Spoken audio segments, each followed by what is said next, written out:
He's been all over the place, and we're continuing to follow this. Now, police have been fairly cautious here. They're keeping their distance, and there you see they're just allowing this driver now. It looks like he's crossing a bridge of some sort. And for a while, it appears as though he was in a very congested high-rise area. But they are allowing him now, he's reaching an intersection, to simply have his way behind the wheel of this vehicle. There's always a concern, as you know, that if you push him a little bit too much, he increases his speed and puts others at risk. So right now, they are simply following him. Obviously, there are choppers in the air that are keeping track of him. They have not put down one of the spike strips that will often blow out the tires and then eventually bring the vehicle to a halt. But we don't know much more about the individual, and we think it's only one individual in the automobile. It's a red SUV, and apparently he was being served with a felony warrant and was about to be arrested, or was in the process of being arrested, when he made his escape in this SUV. Now, here we are at an intersection. And, you know, Megan, I give him a little credit. When he does reach intersections, he doesn't just blow through them at 70 miles an hour, as we've seen before. But he does. And one never knows whether he does that out of concern for the general citizenry or for himself. One can assume the latter, given the circumstances of the chase. Yeah, but, you know, you always worry about this. We watched one in Los Angeles, and it, you know, went right through an intersection at a high rate of speed, and cross traffic was hit, and Greg, in fact it wiped out an entire family of 4. Oh, goodness. So, you know, this is the thing you have to worry about. You don't want to push the suspect into killing other people or injuring them.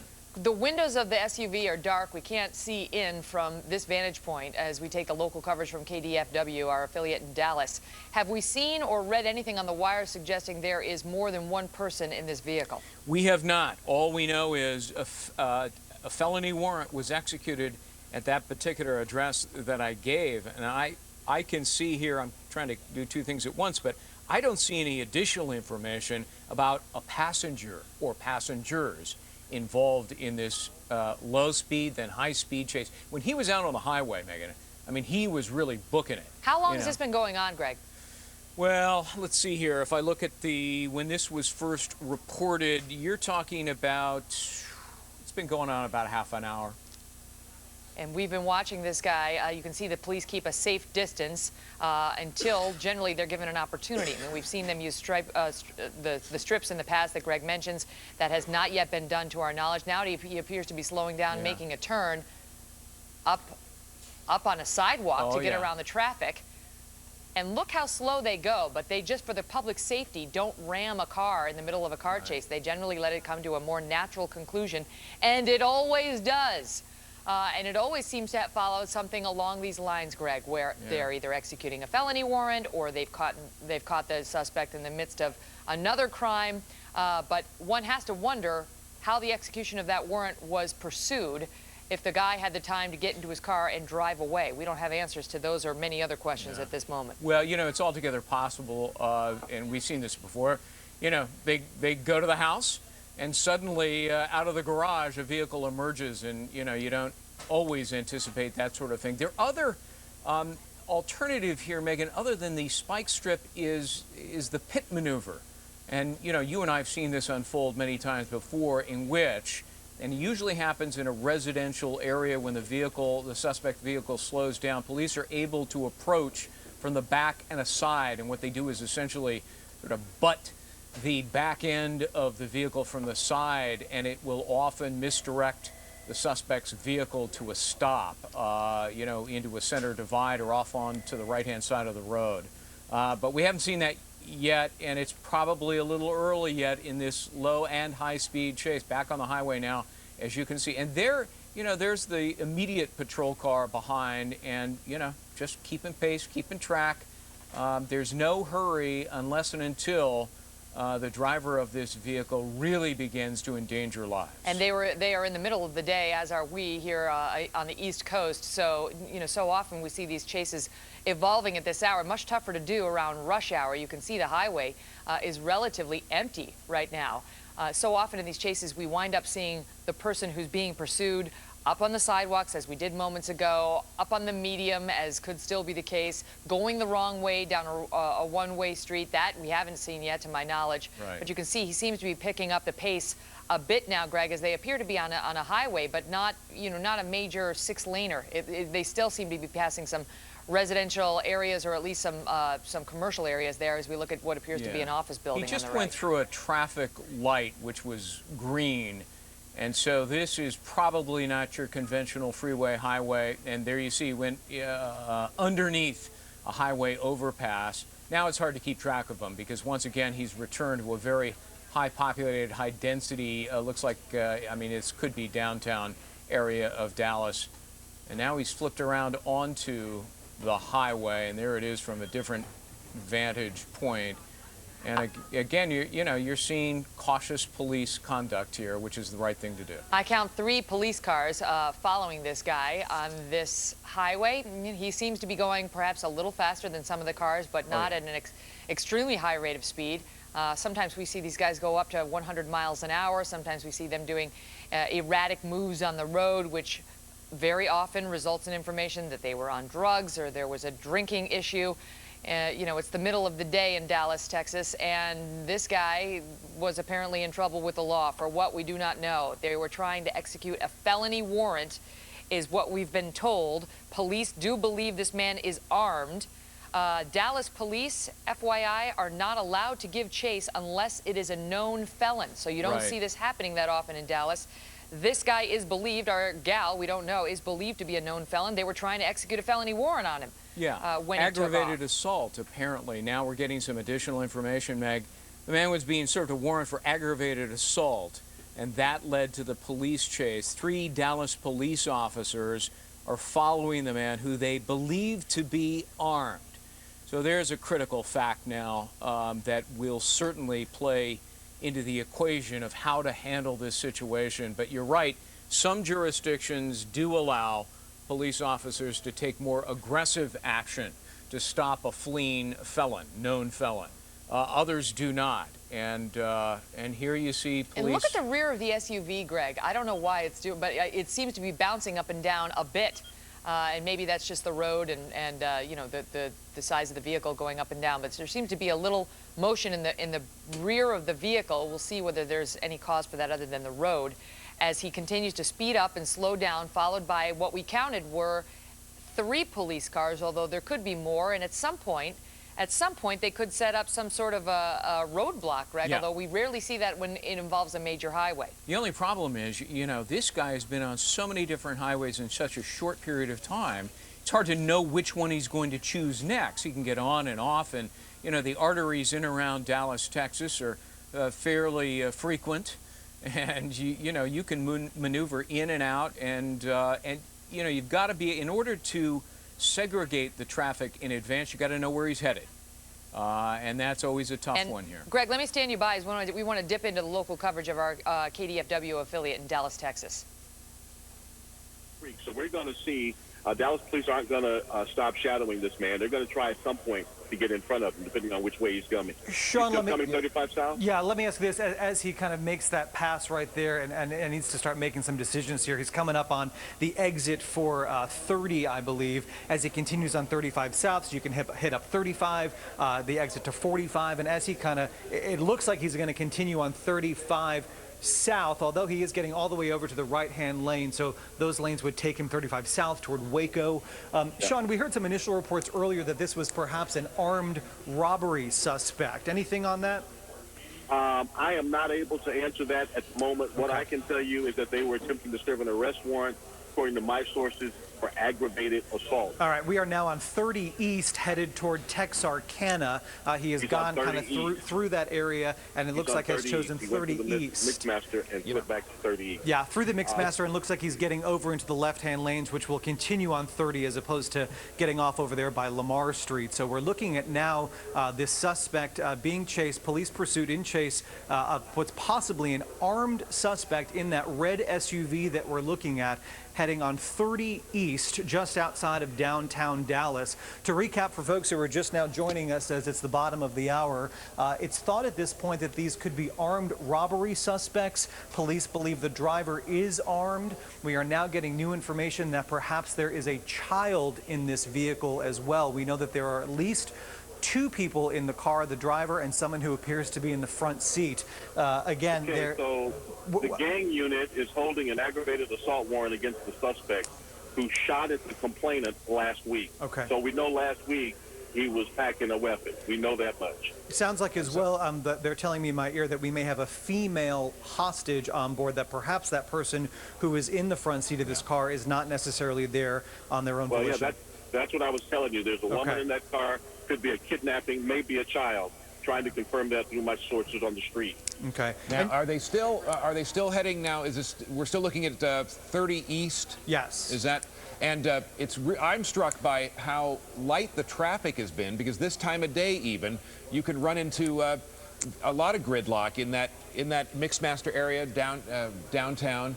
But it's been remarkable to see how much room to run that this fleeing Dan suspect. Godwin, you know what, Dan Godwin, you're absolutely right. Sometimes midday in the canyon, it is inches per hour, and that it was free sailing today is kind of ironic. Yeah. Yeah. I mean, we're in the canyon now. We're slipping through, and it's not much traffic. We're moving at a pretty good clip of speed. And right now, we're seeing we're seeing one patrol car in pursuit, but it's we're really talking about 6 patrol cars if Sky4 was to pull back.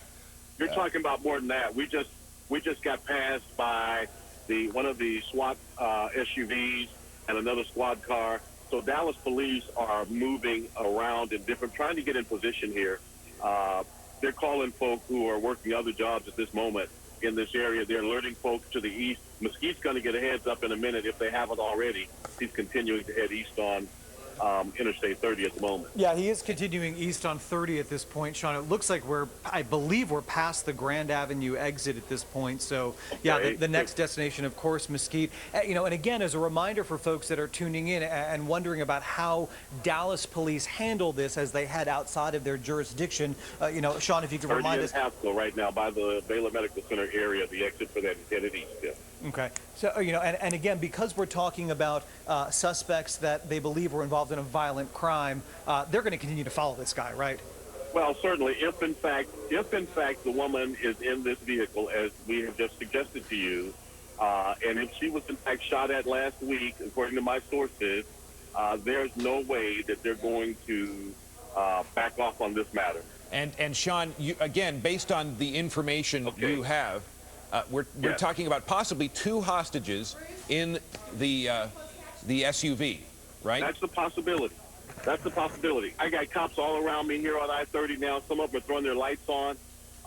We're headed east. We're at the Haskell Avenue. We're following Dallas police right now in the thick of this chase for this Red Explorer with one man wanted by police, gang unit holding an ag assault warrant against him, perhaps a female in that car who is a complainant, the victim who was shot at last week, and maybe a child. We believe he is the father of a child that she had.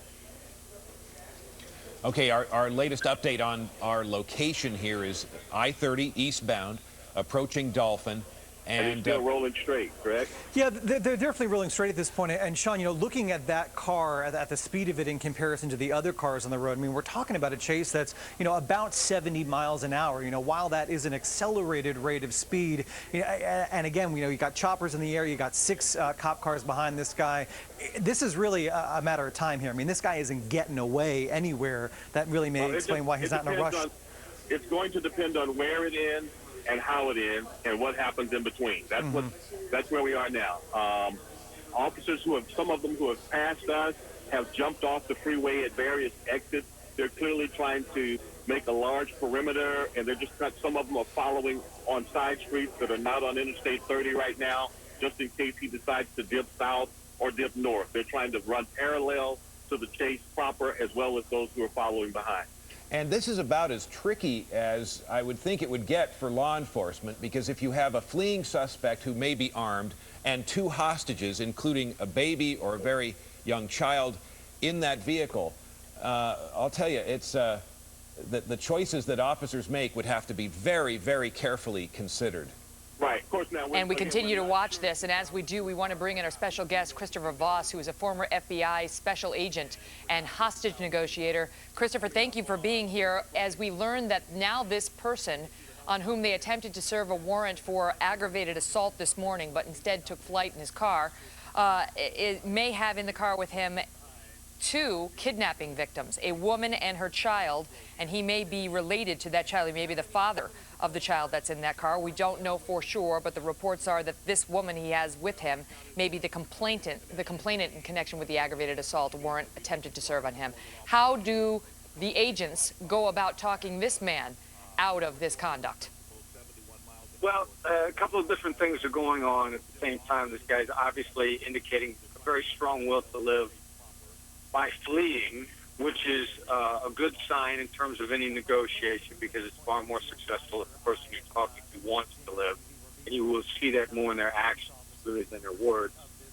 And if the woman, at the same time, if this woman is the person who's the focal point of his anger and his rage, he may also, if his emotions get out of control while this is going on, in order to get back at her, he might harm her or even the child. Even if it's his child, that's a way for him to emotionally damage her. So they're going to try to balance those 2 things out at the same time and gently control this as much as they can. What do you do? I mean, do you point to the safety of the child? Obviously, he doesn't have a whole lot of regard for the woman if the police believe that he's already guilty of an aggravated assault against her and he's taken her hostage. Well, you get eventually to those rational points after you get a chance to diffuse the emotions. I mean, this very much from the reporting sounds like it's rage-driven at the moment. So their first job is really to diffuse the rage, even to simply, if they can get him contained, to wear him out, because then the rage itself will wear him out. They don't want to fuel it. They don't want it to escalate. They want it to exhaust him. So if they can exhaust him, they'll have a very good opportunity of bringing this to a peaceful resolution. Would there be an attempt at this point, as we're watching, in the day of cell phones, obviously, as we're watching this man drive this car along with perhaps 2 victims, 2 hostages, I should say, would there be an attempt to reach out to him and engage in a hostage negotiation? Well, they need to contain him first. They need to get him stopped first. And so then when they get him stopped, they'll find a way to communicate with him. Whether they give him a phone, whether they do a bullhorn. These days there's quite a number of other devices. They can put a speaker close to him that is brought up by a robot that is both a speaker and a microphone. So they need to get him stopped and contained first and begin to let the situation settle in on top of itself. How dangerous is it when you look at a situation where he has, it appears to have committed several felonies now, from the original felony that we're being told was aggravated assault, accused of, to now a high-speed car chase, to possibly kidnapping. What sort of volatility would you be expecting behind the wheel of that car? Well, yeah, this sort of behavior demonstrates impulsive, erratic behavior. That coupled with the fact that he clearly wants to live by trying to escape. So it's very passion-driven, it's very emotion-driven. But if they can get any sort of dialogue started with him at all, if they can get him to talk, the key is whether or not they get him to open his mouth when they get him contained. As soon as someone starts to talk, they give you a chance to talk him out. What leads them to take hostages? It's impulsive, and there's different levels of hostage taking. If this is his child and this is the woman that he committed the assaults against, it's not a hostage in a traditional sense. What they really are victims. They're victims to be, which is a different category in an abduction than a straight hostage that has value as for a bargaining chip. And so often there are control issues on we are just going by what we're hearing from the local affiliate in terms of the sex of those involved, but there are control issues when it is a man who is abusing a woman and there is a relationship between them, as there would be if he is the father of her child. One can presume if there is a control issue, he's not going to let her go, or perhaps the child, without a fight. Yeah, possibly. Instead of, we refer to them as hypothesis in a situation instead of an assumption, because you've got to test it. You make a few predictions, and then you have to engage in a communication situation and find out exactly which way it's going at the moment. Stand by, Christopher, if you would. Ladies and gentlemen, I want to tell you that we have with us a law enforcement security expert as well. And you heard Mr. Voss say that it is important to secure the situation first. They've got to get this under control before they can engage in any meaningful negotiation with him. And when these car chases end, there is sometimes that sort of negotiation. It's not always a rush to open up the car doors because the police don't know what they're getting. And in this case have been told that this is an armed individual, again, as you've heard, who may have hostages, including a young baby or a young child. Up next, we're going to speak with an expert who can tell us what the decisions will be when it comes to stopping this car, what the options are when you see he's on a major highway with other cars. We've got to take a quick commercial break, and we will be right back with that 3 minutes away. Fox News Alert, we are watching a police chase in progress right now in Dallas, Texas, as our information, according to our local affiliate, is that a man allegedly shot a gun at his girlfriend within the past few days. The gang unit has the warrant against this man, attempts to execute that felony warrant against him, and the man, as opposed to surrendering, gives chase, jumping in this car that you see in front of us right here, a red Ford Expedition. We are told that he has taken at least one, perhaps two hostages.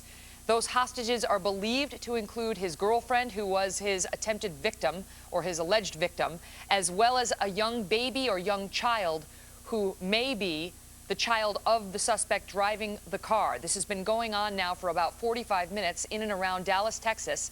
He gave chase just after noon Dallas time, 1 p.m. Eastern time. We are also told that the girlfriend is in the car and has been described as, quote, in obvious distress. The SWAT team is nearby. We are told that they are hanging back. They are deciding their plan of action. This car, the Expedition, has been in and on major highways and around. He got off the major highway during the commercial break and now appears to be on some more local roads. We want to dip into our local coverage to see if we can learn more. West on Highway 80. I told you he was going to head back to Dallas on 80. I told you. So really, this guy's making these big loops around. I mean, we went as far out as West Dallas. Now we've gone as far east as Mesquite, and he seems to be kind of looping back in and out, out into the burbs and then back down into the city center. The reason for that is he does not have a plan. Yeah, no destination. A, he doesn't have a plan. B, I'm telling you, the emotion that's running inside of him right now is like a freight train, all right? His heart is beating, he's sweating, his eyes are bugged, and he doesn't really have a plan. He's got this woman in the car with him. Is he trying to get back to John West? Can I get to a sanctuary and barricade? Where am I going? Who is she on the phone with? Is she talking to police? Is she talking to his mama, trying to get him to stop? We don't know that yet. Dallas sheriffs are involved in the chase right now, guys. And I'm rolling right now behind DSO. And one thing we can say is that this fleeing driver is making a conscious decision, though, to not get too far from Dallas, went as far east as Mesquite, and then made the decision to head back towards town into busier, more populated areas. Seems to have a preference for being on freeways at this point as opposed to surface streets. And continuing on Highway 80 west at this point, and I believe approaching that 635, the interchange there as well. So headed back towards... Yeah, he's still back on... As we listen to our local coverage, I want to bring in former D.C. homicide detective Rod Wheeler, who's been watching this. Rod, what do they need to throw down the strike strips or to do something to try to stop the car? You know, that's exactly what they want to do, obviously. They want to stop this car, but it's very difficult. These are some of the most difficult situations. Anytime you're chasing a high-speed vehicle and you have hostages in the car, it's not easy making those decisions. So I think what the police are going to probably do is give this guy more time to think to himself, what are his options? And that's what he has to think to himself. What are his options? See, that's the reason, Megan, why this guy has not left far from the area of Dallas, the city itself, because he has no plan. He doesn't even know where he's going to go. What he really wants to do is get out of that vehicle and run. which will be a good thing for the hostages.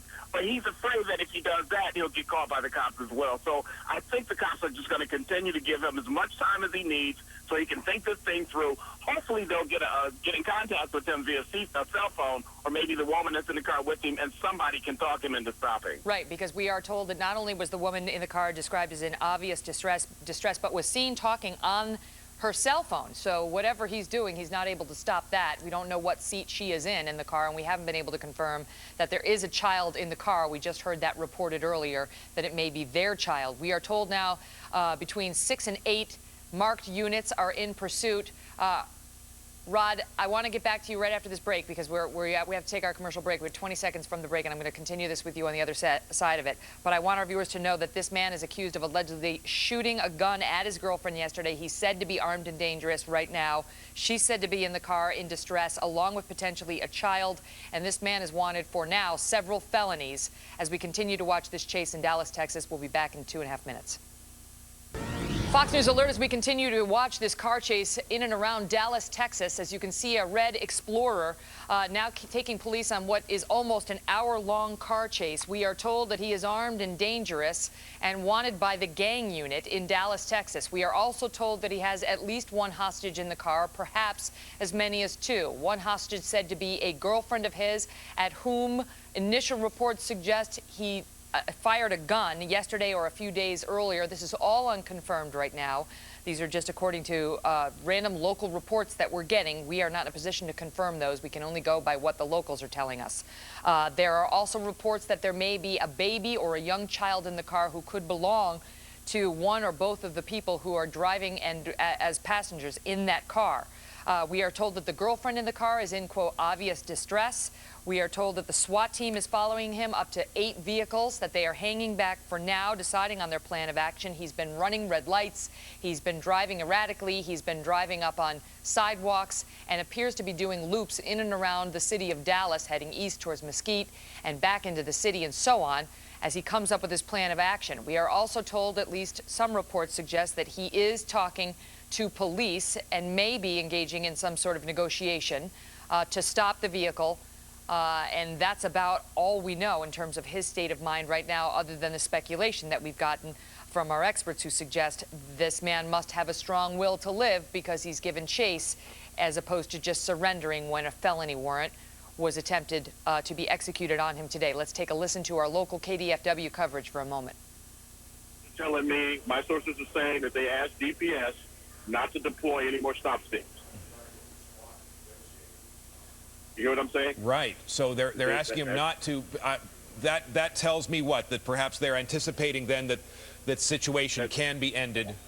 They're trying to bring this thing to a pullover and park and follow our commands and get out and lay down and let it be over that way. That's what they're trying to do here. And perhaps they think there's a reasonable chance that that scenario can play out. I don't know that they think that yet. I think they're trying to make that happen. If he's expressed a desire, if he said, I want to stop, but I'm afraid what you're going to do to me, they're trying to say, look, we just want you to stop. We're not going to beat you. We're not going to harm you. Stop, obey our commands, get out, and this thing can end. Everybody can take a deep breath. But until that happens, the chase is on. Yeah, right, and of course the police department is trying to facilitate that process because, again, we are dealing with what we're being told is a female hostage in this car as well. So not only does this chase need to come to an end for the driver, but it also needs to come to a peaceful end for that passenger. You can see now from our live pictures from Sky 4 heading into the downtown Dallas area, just passing those signs for all of the different off-ramps as the highway kind of splits as you head toward downtown. It looks like they're probably going to be heading north, I would say. But again, this guy seems to be pretty comfortable continuing on 30 out into the Oak Cliff section. What they're going to do is they're going to listen to me. They're going to try to shut down the entrance ramps to the freeway. You hear what I'm saying? Right. Mm-hmm. They're going to try to, in the next few minutes, Dallas police are going to try to shut down the entrance ramps to the freeway. So what happens is there's no artery for him to dip off on if he's, he's going to have to run east-west. If they can get that shut down so he can't get up on Woodall Rogers to get to 35, he's going to have to roll east-west. Yeah, and it looks like they're passing 75 at this point, so that looks like to not be happening as the driver's all the way over in the left-hand lane. So the options at this point, really more toward, continuing on 30. The police are pleading for him to pull over right now. Yeah, ironically, they're actually passing the part of town where Dallas Police headquarters is located. This guy clearly not getting off to make a stop there. They're going about 60 miles an hour now. It looks like, actually, I'm sorry, the driver did just get off the road. You can see he just took that left-hand exit. I believe that's Cesar Chavez that he just got off at. I believe it's Cesar Chavez. No, I'm sorry, Hervé. Looks like the Hervé exit blowing. Yeah, but blowing right through the intersection of Hervé. So possibly, and what is that? Right on Lamar? He's off at Hervé. So maybe he's thinking, I'll get to a surface street now, and maybe, we hope, he's deciding, okay, I'll find a place. Actually, I'm sorry to update you, that's Griffin Street. He's coming into downtown on Griffin Dallas. Street. So that's over by the convention center. I was going to say, yeah, he's going to be right out front in just a minute. He's right outside. Okay, it looks like he's turning left now, Sean. So we're off of Griffin, and what is that? Is that Young Street down there? So that's going to be down there, Young Street. It looks like we're actually slowing down just a little bit. Let's kind of take a step back here for a moment and look at the pictures here. One more turn right. He's on Young Street somewhere downtown. Off Griffin and Young. He's actually just turned onto Ackard Street, looking at a little bit of that downtown Dallas, traffic, and it looks like we're really at a very slow speed right now, possibly going to stop. And of course, it looks like he's pulling into City Hall. Actually, at this point, that large building you see on the right-hand side of your screen is Dallas City Hall. Our view at the moment is a little bit blocked from the building as Sky 4 tries to reposition itself. We can kind of get a better look at what's going on. Looks like the vehicle has not traveled. Oh, there we go. On the right on the bottom of your screen, you can see we've now come past City Hall. So clearly not stopping in front of that building. He's got a hand out the window. He's got his hand out the window, I'm being told. Okay. Y'all see that? Can you see it? Yeah, we can see it on our screens. Apparently he's got his hands out the window, at least one hand. Hands out the window. And you wonder, I wonder if he's saying, give me some space, I'm going to pull over.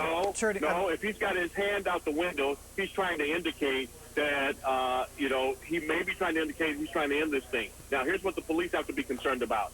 Is he really trying to give it up at this point, or is it going to be maybe some attempted suicide by cop or something like that? Right. I know we don't want to speak those things, but we have to in this situation. All right. So if he's got his hand out the window, they're going to start giving him commands.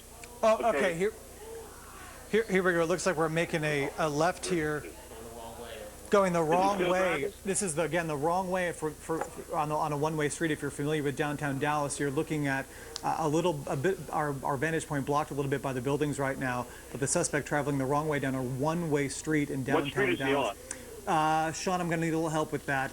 I believe it's right behind the library. Okay, behind the library. Yeah. He's going the wrong way on a one-way street. Yeah. Yeah, right now our vantage point completely blocked. For those of you who are just joining us, we are watching a car chase in progress in Dallas, Texas, in the heart of Dallas, Texas right now, as we are told a man on whom police attempted to execute a felony arrest warrant this morning gave chase, taking with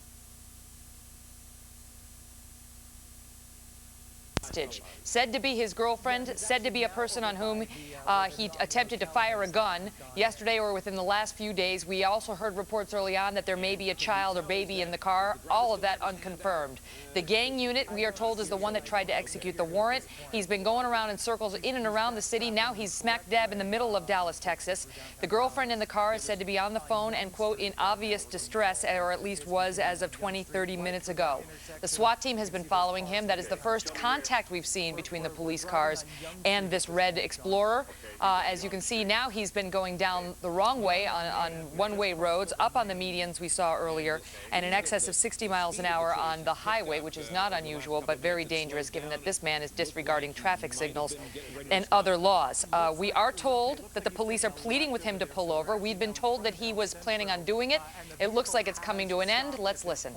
The gentleman is out on the ground. You can see his hands in front of him. All of the Dallas police officers, it looks like he has tossed something away from him. Dallas police officers approaching the suspect, also approaching the right-hand side of the vehicle to get the passenger safely out of there. You can see the cops gathering around the suspect. The woman is safe, we're being told at this point. Dallas police officers have now stopped this suspect who they've been in pursuit of for the last hour. You can see him down, face down on the ground, now handcuffed at this point and in police custody. Right. Now, he actually decided to pull this thing to an end. Thankfully, he did stop. They were about going to deploy the stop sticks one more time once they had him on a downtown street. Suspect is in custody, and this is a good all clear for Dallas police that you can bet tensions are high for the last hour as police wound from South Dallas to Crandall, up into West Dallas, back to the medical district, over into Mesquite, Sunnyvale, back into Dallas, and this thing coming to an end in downtown. Yeah, downtown Dallas. And kudos to the Dallas police who managed to apprehend this suspect without harm to those inside the car or, as far as we could see, anybody else down in the Dallas, Texas area.